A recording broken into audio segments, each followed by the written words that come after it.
Yep, you're recording. It's bright out here. My eyes are watering. Ooh, I'm very sensitive. You can probably hear it in me. I sound like I have allergies or something.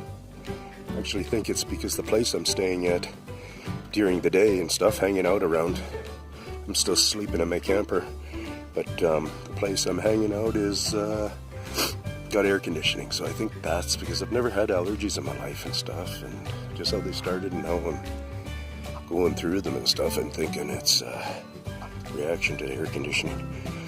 Anyways, yeah, it's me, the Tin Man, here in Vernon, British Columbia. Let me get a better hold here.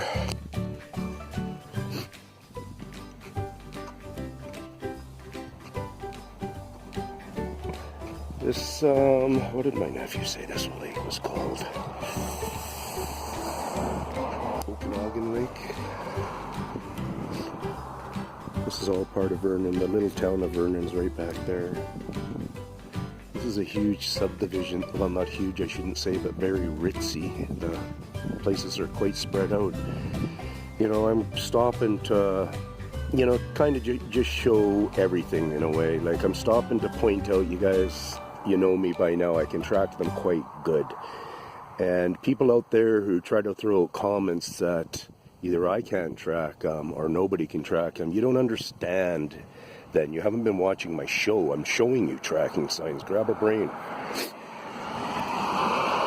Anyways, so along here they have been working it. Right there you can specifically see total easy signs of what they've done through in that part right there. And then when you come over here, you kind of see a lot more of a natural, unscathed look.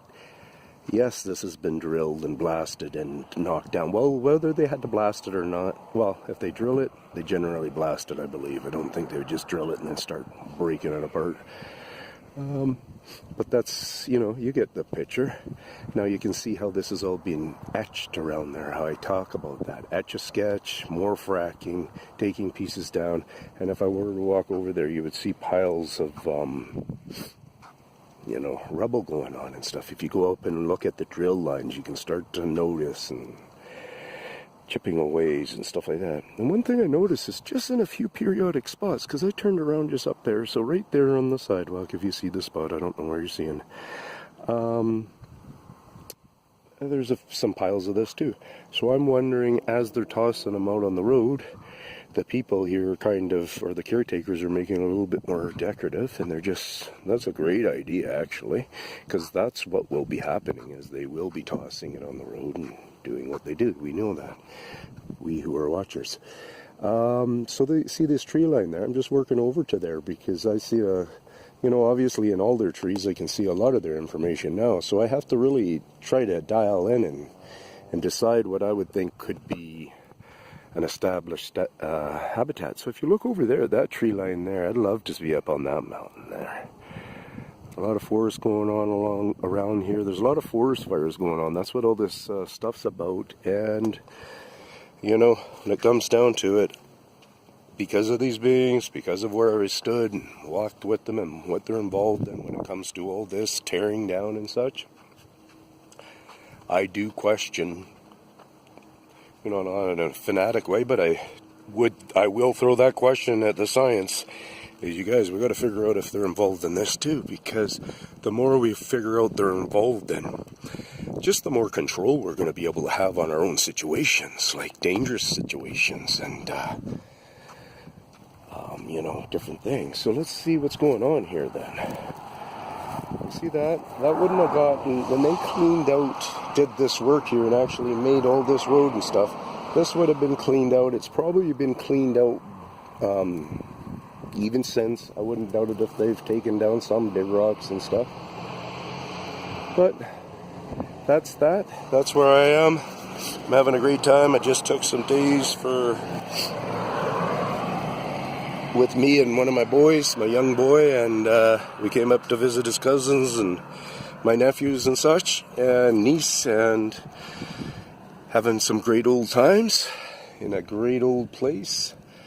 I'm hanging out mostly at the house there, and today is the first day I decided to go out, and I got myself a coffee, and I'm just taking off for a couple hours, so I thought I'd do a check-in. I don't know if I'm going to go into filming or anything. You can hear my head and stuff, and unless I come across something pretty special, I think. It's all special out here when you're dealing with these guys, but, you know, and you yin-yangs out there who, you know, this is my vlog number 5, by the way. Or 6? I think it's number 5. You know, you people out there who just have bad comments to say, even if you're my good people and you start out kind of heavy on me, like, what's wrong with your stupid camera or something like that, I'm so many times just deleting them out. I know we all have opinions, but you're the one who is supposed to be listening to me. And if you're not listening to my words, then that's the people's fault. If you're not hearing all of it, is it my fault for not repeating myself enough on my 1,500 videos? I don't know, you know. Maybe it is in a way. But I'm not a repetitive guy. You know, remember in my very first videos, you who've been here for a long time, I'm not talking about all those things anymore. I can go figure out different signs like that. Like, remember how when I was going around in the area where you could tell the beings had been playing around and all that kind of stuff? I show their activity and all that kind of stuff. I don't have to be showing it every place I go and such, right? It's like a guy tracking a grizzly bear. He won't be wanting to think about pine needles on the ground when he's out there thinking about or tracking a creature that can kill him. So his mind is in that higher plateau of information that he's learned. And that's what I do. And then my teaching way is, you know, maybe I got the little bit of a grumpy thing in me, but I'm an injured person and I try to do best with my grumpy, and I actually think I do pretty good on my grumpy some of the time. And also my teaching ability, isn't that great? Unless your learning ability connects with my teaching. And there are people out there who do connect with that, and they have to kind of figure it out, and they're probably right all the time when they figure it out. And that's part of the, you know, when they're trying to figure out what I'm talking about in a way, when I'm giving my direction or I'm on a subject and all of a sudden it seems like I'm on another subject or whatever, and blah, blah, blah, blah, blah. Lots of boats down there doing stuff. Take care, everybody. Hope you're enjoying. You people who aren't getting it, then just, I don't know, go watch my first face-to-face and keep watching that until you follow my instructions on there. Listen to my words when I start talking is when I'm in an unbelievable place. You end up seeing that, then I'm telling you right now, that in part is what I get to experience different times. So you still have to keep looking for them. It's not like they're jumping out in front of us, right? Peace out.